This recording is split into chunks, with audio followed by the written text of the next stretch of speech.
If you're not excited about this game, then I don't know what to tell you.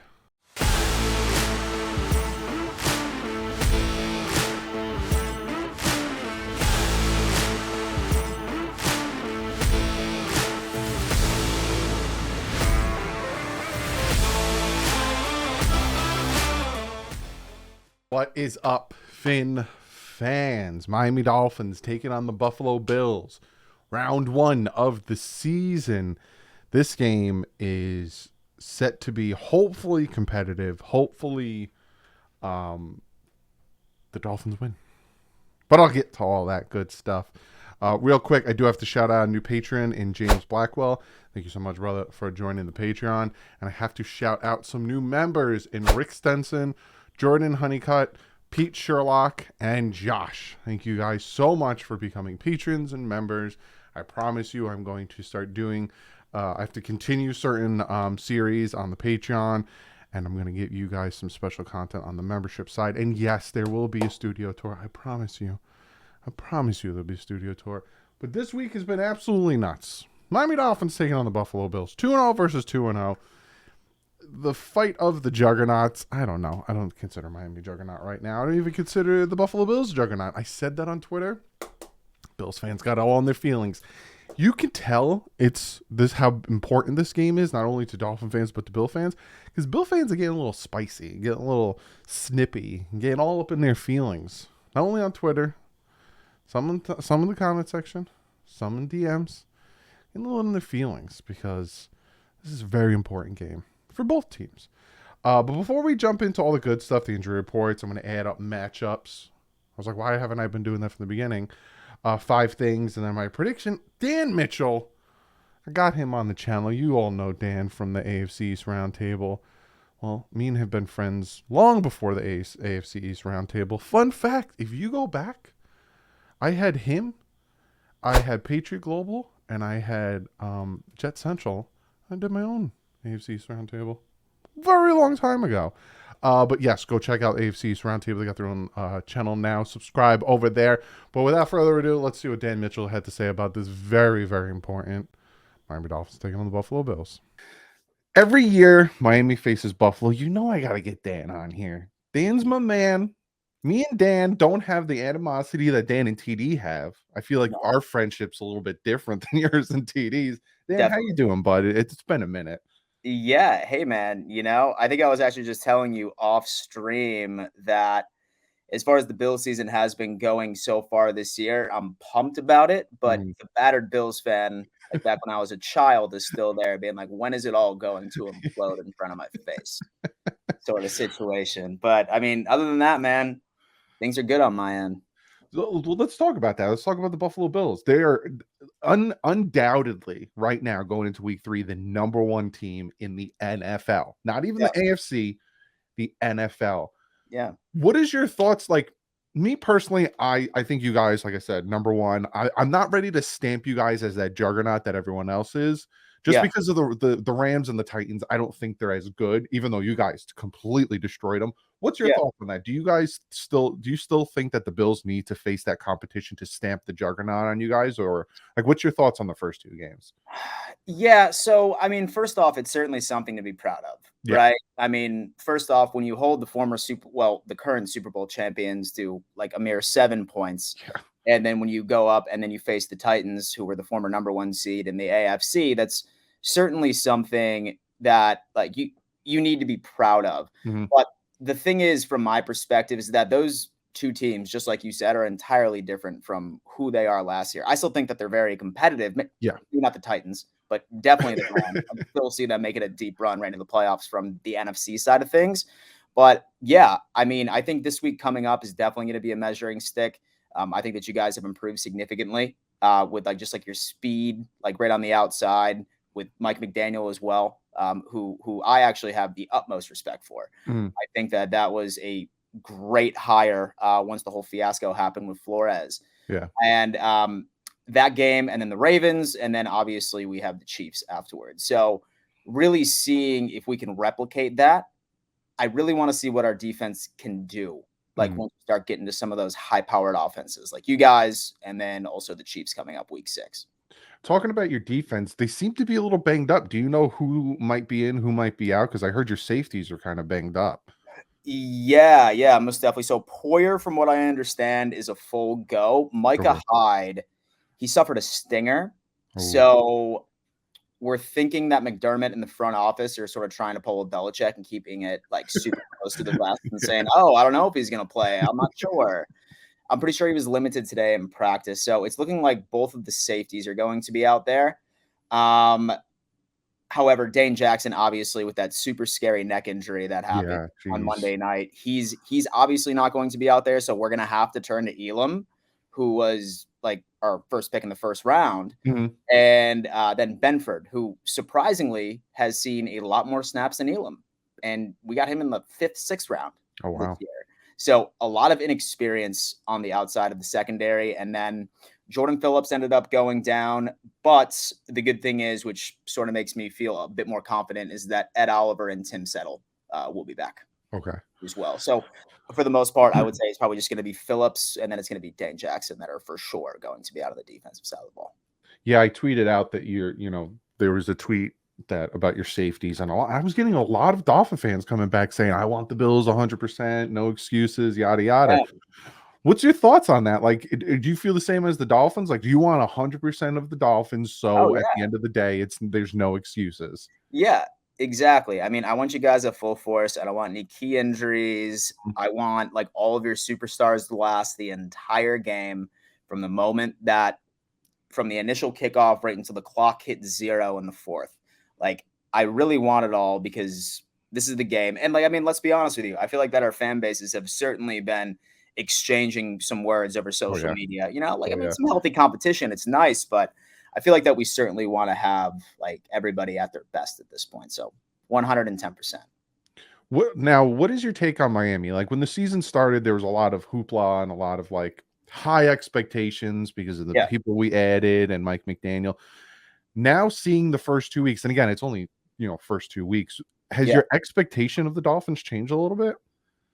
Yeah. Yeah, most definitely. I mean, honestly, going into the season, I had you guys making the playoffs and winning a playoff game this year.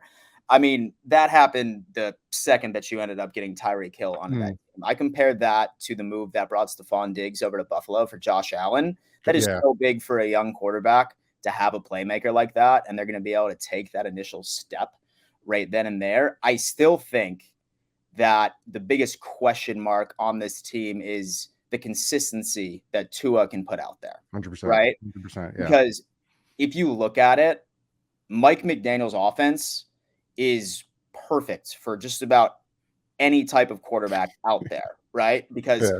linebackers are literally hugging the defensive line's ass. Safeties are damn 50 miles downfield because they need to account for the speed on the outside. And it just completely opens up an absurd amount of like surface area for Mhm. ridiculously speedy receivers. So I think that the scheme is there, but last week when I was watching Tua, and granted, I mean that fourth quarter was incredible. I feel like that was the first time where he was like finally seeing those guys wide Yeah. open. Like he wasn't underthrowing them. He Mhm. was, sort of going on ahead and actually completing that. If he can stay consistent, I could definitely see you guys being wildly competitive this year. Yeah, and I feel like not only for us, but we were talking off stream, AFC's Roundtable. You guys got your own channel now. If we could be competitive, oh, that'll bring so much guys to that channel. And again, to the Yeah. people watching, if you don't know yet, these guys started, they were doing the AFC's Roundtable. Now they have their own channel. Go over, subscribe. It is fantastic, Yeah. especially the way you guys go after each other. TD and Tyson going after each other's some of the funniest stuff I see over there. That's half of the entertainment over there. It's just those two screaming at each other for 40 You to and Richie just sit back and just let it happen. It's so funny. have to, man. I feel like it's a good mesh of personalities. Richie and Oh I yeah. are sort of like the common collected, like let's talk stats, let's talk logic, and then with TD being like 17-0 Super Bowl, baby. So it's fun over there for sure. Last thing I'm going to get out of you. Obviously, what's your thoughts on the game, and do you have a prediction? Last thoughts on the game. So yeah, I do, as a matter of fact. Um, So I see the Dolphins, like I said, they've made a step up. I think they're a good team. Mm, And so, like, I would go as far as saying that they're a great team, mm, but I just don't think that they're at the Bills level mm. yet. And I mean, that's not a knock to anybody. Like, I literally feel like that, like, the Bills are like, if not the best team in the NFL, like, we're pretty damn close. Like, Yeah. pretty damn close right there. Like, even with those specific injuries, say that they were all to come out, the biggest difference maker for the Buffalo Bills this year, and it goes down into stopping these high powered offenses. You always see these average secondaries in the playoffs make a run, and Yeah. everyone's scratching their head. They're like, how the hell is this working? Like, how the hell is this team going through where their secondary is Swiss cheese, Yeah. right? It's all about the trenches, right? It's Mhm. all about the trenches. And make no mistake, last year, our biggest issue was that we couldn't get to the quarterback. And this year, we have had no issue whatsoever, like right against the Rams, right against Mhm. Tennessee. So I think that this game is going to be decided right in the trenches, Mhm. right? So it's funny because like I want to flip a coin because like when it comes down into mismatches from the defensive line right to the Miami Dolphins offensive line, it's definitely the Bills. Like I would choose the Yeah. Bills defensive line against the Miami Dolphins offensive line any day of the week. And Mhm. then the Bills' current secondary versus your receivers, I'm Mhm. picking the Miami Dolphins receivers every single time. So I think that Tua is definitely going to have to get rid of the ball very fast. Yeah. He's not going to have a lot of time back there. And then I'm hoping, and from what I foresee, is I think that that pressure is really going to disrupt McDaniel's plan. Mm. And then as far as the Bills' offenses, we have Gabe Davis coming back, Stephon Diggs, obviously. I know that Byron Jones is still out till week 5. He's on the pup list. Yeah. Yeah. Yeah, most definitely. So, like, I mean, I see some mismatches in that area. We're probably not going to run the ball. Like, we'll probably try 4 or 5 times, and then, like, we'll get, like, 1 or 2 yards, and then Dorsey's going to be like, screw it. We're just exclusively throwing the ball. But final score prediction, I think I gave 35-17. Okay. Yeah. Mm-hmm. As long as Tyreek Hill and Waddle, like, definitely making a couple of splash plays. Like, I mean, it's just going to happen. They're way too fast. yeah. Way too fast to say that we're going to shut them down. That's just not realistic. Mhm. But and so I think for the most part, I think that our defensive line is going to be a massive disruptor. Do you think it'll be close and then Yeah. like middle of the third, it'll kind of you guys will just take off? Yeah, I think that it's probably going to be tied going into the half, and then afterwards, I just have a feeling that it's just going to be, like maybe a turnover or something along those lines, and then just sort of go from there. Sounds good, man. Well, Yeah, man. let them know where they can find you. I want to send them as many people over, especially if the Dolphins win to, send you Oh some yeah, crap. yeah, most definitely. You can find me just at Dan Mitchell. There's an icon of my animated head, right in a blue background. I put out so Bills content and NFL content on a regular basis. You can find me reacting right to the game on Sunday, right during it. So if you're watching Doug's stream and you guys do something great and you want to hop on over and just rip me apart, feel free. Would love that. And yeah, but I mean, hey Doug, I really appreciate you having me, man. It's always a pleasure. And I have a feeling that this rivalry is about to be something for the years coming, man. I think that you guys are making all the right moves, and I think this might be the last year where I can confidently look you in the eye and say that you guys aren't quite where we are yet. Hopefully it's the 90s Dolphins Bills rivalry all over again. I That'd be think that's coming. amazing. I All think right, that's bud. coming. I'll see you again later in the year. See you, man. Love having Dan on. We will have Dan on at the end of the year ish when we take on Buffalo in Buffalo. But yes, this is an incredibly important game, not only for Miami, but for Buffalo. Let's jump into the injury report. I'm a man-child. We're looking at the Miami Dolphins injury report. Teron Armstead's on there. He did not participate Wednesday or Thursday. Same thing with Sathan Carter and Hunter Long. I know you guys seeing Teron Armstead probably had a little bit of a heart palpitation. I'm not worried about that. It's a toe injury. I fully expect him to play. Does he need to practice? No, not really. He barely did any in training camp, and he seems to be doing just fine. He was destroying people Sunday with being about 85%.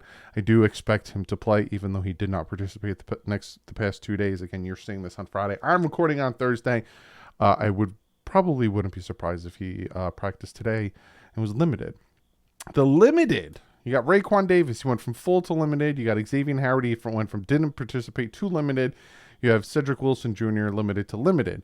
The only one on there that I know for a fact is Xavier Howard. They interviewed him today for Thursday for me. He said he's good to go. He said he will play on Sunday. Again, precautionary. These guys necessarily don't need to fully practice. And then full practices is Tanner Connor, Alec Ingold, Channing Tindall, and Melvin Ingram was a do not participate, but that was just a vet rest day. Now let's take a look at the Buffalo Bills. I know it's a little tiny, but you can kind of get the gist of it. Micah Hyde, Dane Jackson, Twine Jones, Jordan Phillips, Jordan Poyer all didn't participate. The fact that Micah Hyde and Jordan Poyer didn't participate is very interesting to me, especially because Jordan Poyer went from limited to didn't participate. But from what I'm hearing, the one that we should really be looking at is Micah Hyde. I'm hearing Jordan Poyer probably will play. Obviously, I asked Dan Mitchell that. But Micah Hyde is very interesting. Dane Jackson, he was the one who, had that gruesome hit. I hope he's okay. Then they're limited. Gabe Davis, he's going to play. Dawson Knox, Mitch Morse, Ed Oliver. I almost said Ted Oliver because it says defensive tackle Ed Oliver. Tim Settle, those guys are the limited. And then full participation, Reggie Gilliam, Cam Lewis, and Matt Milano. They're banged up. They're banged up on defense. Going to keep a very keen eye on Jordan Poyer. Again, from what I'm hearing, Micah Hyde probably isn't going to play, but the Jordan Poyer, if they don't have both their safeties, and they don't have White, because he's on the pup just like Byron Jones is, the secondary is going to be beat up, and they're really going to depend on that pass rush, which might be without Ed Oliver, which might be without Jordan Phillips. Very interesting. This game is very, very, one more time, very interesting. But yes, the new thing I'm going to add, and I don't know why I wasn't doing this from the beginning, is matchups. I'm going to matchups and see kind of who wins where. So obviously it's going to be the Miami Dolphins passing offense versus the Buffalo Bills passing defense. I give the nod to the Miami Dolphins passing offense. The Buffalo Bills passing defense is severely banged up. And the Miami Dolphins passing offense, especially as the year goes on. What did I tell you? I've been telling you since the offseason, it's going to take about 4 to 5 weeks to start to get into a groove. That's why I was giving Tua 4 to 5 weeks for me to give you my full assessment of him. And what I think about him going into the future. It takes about 4 or 5 weeks. Funny enough, we're in the week 2. All of a sudden it starts clicking. I give the nod to the Miami Dolphins offense, passing offense. It's just dangerous with Tyreek Hill, Jalen Waddle out there, Mostert, Edmonds, Gesicki. It's just dangerous. It's just absolutely dangerous. And then flip it, the Buffalo Bills passing offense with the Miami Dolphins passing defense. I give the nod to the Buffalo Bills passing offense. That passing offense, obviously, Josh Allen, my brain is not working, Gabe Davis, Stephon Diggs, even Dawson Knox, a very good passing offense. And what makes it very good is Josh Allen. Then we flip it, and then the Dolphins passing defense. We still have Xavier Howard, but it seems like they don't know what to do opposite Xavier Howard. Nick Needham is in a boundary corner. He's more of a slot corner. And it's like, all right, well, lesser of the two evils. You're going to have one of them, you're going to have X covering either Stephon Diggs or Gabe Davis, who's covering the other guy. But our safeties are good. Our safeties are fine. So I give the nod just a little bit to the Bills passing offense. And we have the run offense, Miami Dolphins versus the run defense of the Buffalo Bills. I give the nod to the Buffalo Bills. Miami Dolphins run offense is starting to creep in. And again, 4 to 5 weeks, keep telling you that. We started to see little glimpses of it with the Ravens game. But I give the nod to the Bills defense, Von Miller and Milano and their defensive line. Very, very good. Give that nod to them. The Bills rushing offense with the Dolphins rushing defense. I give the nod to Miami. Miami has a very good rush defense, especially with Christian Wilkins, who consistently gets in the backfield, gets tackles for a loss. Sealer, Melvin Ingram, all these great guys that we have. And then the Bills don't really, and I'm talking traditional rushing offense. I'm not talking about Josh Allen getting rushing yards because he scrambles and just takes off. I'm talking like legit play call rushing offense. I give the nod to the Miami Dolphins defense. So there is that. Then we have special teams versus special teams. But coaches versus coaches, who do I give the nod to? Mike McDaniel has only been doing it for so long. Sean McDermott obviously has had this team consistently looking well, and to the point where they're the number one team in the NFL as of today. I give the nod to Sean McDermott. Obviously, this isn't his third game.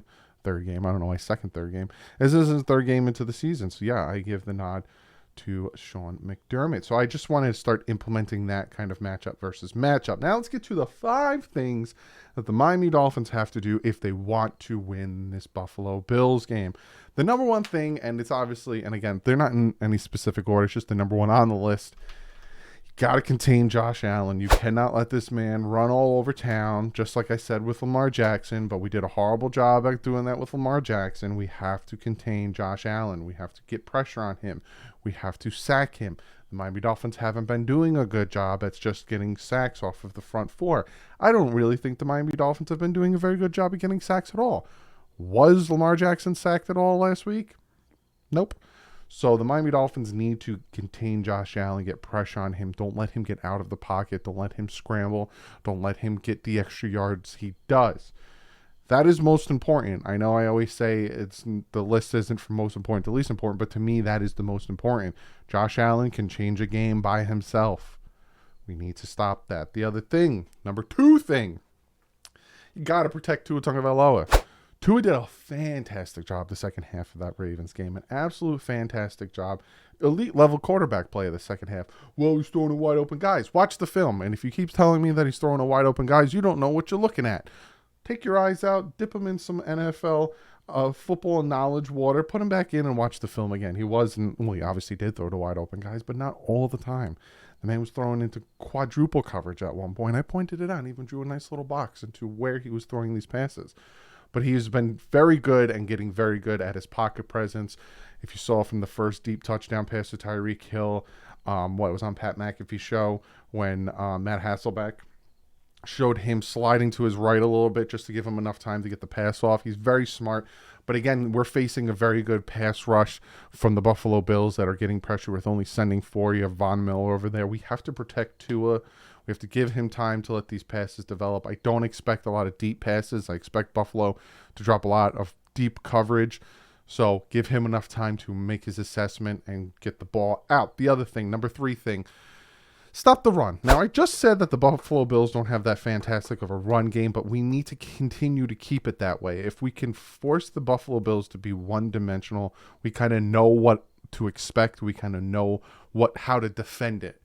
But then if they allow the run game to take off, kind of like they did last year with Miami, especially in Miami, where the first touchdown was a huge run from Singletary, we need to contain the run game because then all of a sudden the play action gets fed in and then all of a sudden they control the game completely and we're screwed. Got to stop the run. The number 4 thing that the Miami Dolphins need to do if they want to win this game, got to cause turnovers on defense. Got to cause turnovers. You got to take the ball away from the offense.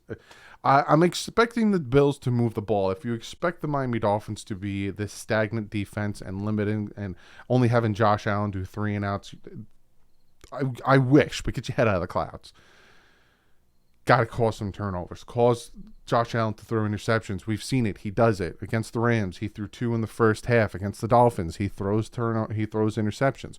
Cause turnovers. This defense was known and is known for causing turnovers, especially Xavier Howard. He almost had a pick 6 against the Ravens. Drop that ball. Cause turnovers. Get the ball back for the offense. Get the ball out of the opposing offense's hands. And the last and final thing, and this should be an obvious thing, and I'm going to keep saying it, especially because how important these games are, especially this Bills game, no mistakes. This is a game that is that important that you cannot have these little hiccups. You can't have these mistakes. The Miami Dolphins need to play a clean game. Now, against the Ravens had 1 penalty. The Miami Dolphins had like 6 or 7. Just off the top of my head, I'm probably wrong. That's not good, and we saw how that affected the game, whether pushing the offense back and putting it into 2nd or 3rd and longs or allowing the opposing offense to have another drive on stupid penalties, regardless if the refs were blind or not. Also, fumbles and interceptions. We have to limit the mistakes. That being said, those are the 5 things that the Dolphins need to do to beat the Buffalo Bills. This game, is very important to one team. I think this game is just a stepping stone for the other team. Who is it very important for? The Miami Dolphins. Obviously, the Miami Dolphins it's very important for. For the Bills, if they lose this game, it's just like, okay, well, the Dolphins are better than we thought. Cool. Keep an eye out on them. Go back to dominating other teams. I don't think if the Bills lose, it'll crush them. I don't even think if the Dolphins lose, it'll crush their season. But to the Dolphins, this is a season-defining game. I said it again about the Ravens game, and look how much it changed people's perspective of the Miami Dolphins. I said to you that the Ravens and Bills games are season-defining games. And the Dolphins came out and they played in the fourth quarter like they needed to win the Super Bowl to a played elite level. And look how all of a sudden everyone has a different perspective of the Dolphins. Multiple rankings, NFL rankings, have the Dolphins in the top 10. Some of them at number 5 because of that game. This is what I keep telling you, how it's a season-defining game. This is a season-defining game. Now, the Dolphins showed resiliency. They showed versatility. They showed very good halftime adjustments, not only with the Ravens game, but also with the Patriots game. The Patriots were running it down the Dolphins' throats, and then all of a sudden the Dolphins made the changes they needed to, and they stopped the run of the Patriots, forced them to be one-dimensional, got after Mac Jones. Ravens game, they came out, Tua learned from his 2 stupid interceptions. Mike McDaniel even said he went to him and he said, stop forcing it. You don't need to force it. Play smart football. And look how great they played. This team needs to play at a top level. This team needs to play at this level. Now, the Miami Dolphins have not beat the Buffalo Bills since December 2nd of 2018. That was in Miami. That was the game where Josh Allen underthrew Clay, and the Miami Dolphins won that game. The series is led by the Miami Dolphins, 61-54-1. I'm going to give you an honest prediction. I'm going to give you what I think will happen. I've been burned too many times. You guys know my motto, I'd rather be surprised than let down. This game scares the crap out of me. This game is very important to me. Again, it's week 3. It's season defining in the way, like I said, the aspect that the Ravens game was season defining. But it's not season defining that if we lose this game, the season's over. Far from it. We're 2-0. You could tell my brain, I'm just like, because in my heart, my Dolphins heart, I'm like, we're going to win this game. I just feel it. It's different. We're in Buffalo. Our offense is different.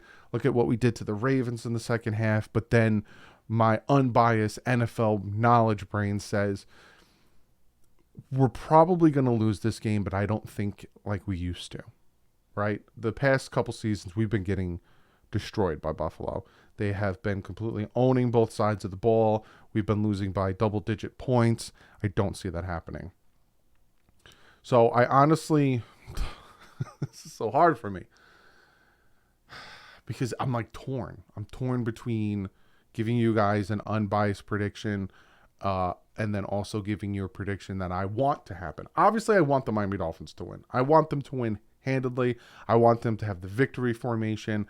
I want it to be not like the Ravens game where I almost have a heart attack at the end of the game. But I honestly think regardless of who wins, it's not going to be that way. I think it's going to be very competitive. I think that the winner of the game is going to be either by a touchdown or a field goal. I think it's going to be a one-score victory. You guys got on me last week about saying this is what would need to happen for the Dolphins to win. If these things happen, this is the score. If these things don't happen, you guys want a definite pick, and I'm going to pick.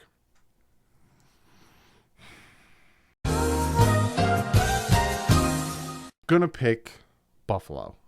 And I literally been sitting here for like a couple of minutes just to me, Buffalo's offense is too dangerous, and I don't see the Dolphin defense being able to stop them to get the victory.